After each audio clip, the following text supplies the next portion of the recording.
Mr. Windyboy, we have a huge growing disparity in this country between the haves and the have-nots. A massive wealth gap, so to speak. What, if anything, should Congress do about that?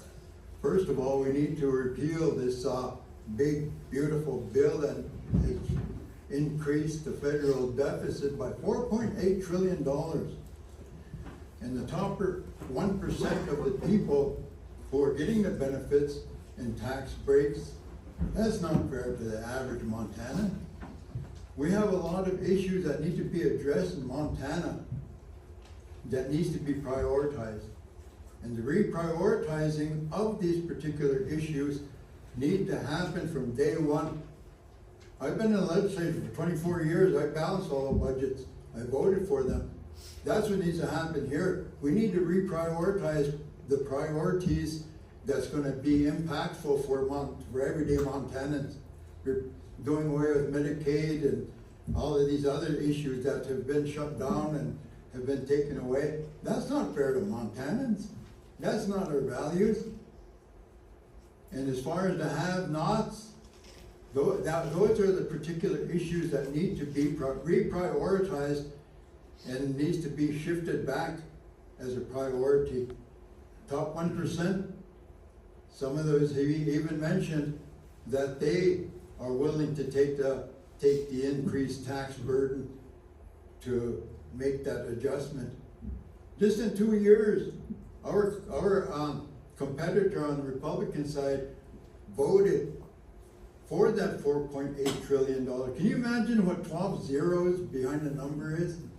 That's insane. That's ludicrous.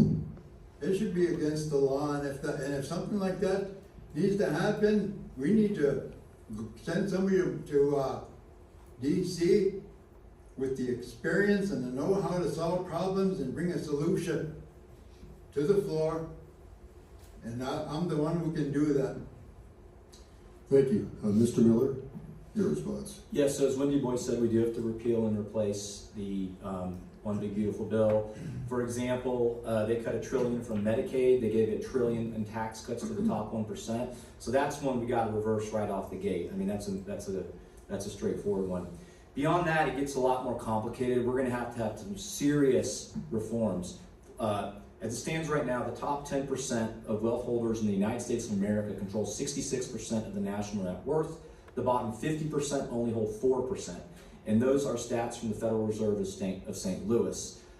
So we have deep structural problems. One thing that we must do is we have to have corporations taxed at a fair rate. Right now, corporate tax receipts only account for 10% of our federal revenue. I want to see that increase to 20-25%. And these trickle-down people that always say you're going to kill the economy, they're lying to you. Under the Eisenhower and the Clinton administrations, which is when we had fairer rates on corporations, the GDP was higher, and those were the only two periods in modern American history where we actually had a budget surplus. So one of the things we have to do is get over this lie of trickle-down economics. It's a complete lie, and we have to destroy it starting in 2026. Only once we've got that done can we move forward to a realistic federal budget. And I hope we talk about the debt. I don't want to start now, but that's also related to this. Thank you. We are going to talk about Okay, that. But okay. first, Mr. Lux, your response to that question. Man, they haven't left me a whole lot to say up here. I agree with everything so far. We must repeal. We have to repeal the Big Beautiful Bill. We have to make sure that we are increasing the tax rate on corporations. I personally, I'm a little more aggressive. I'd like to see between 25 and 30% of our GDP. I also agree that we need to create a higher tax rate on ultra high net worth individuals, because there's no reason that the top 1% are able to hoard so much of this country's wealth.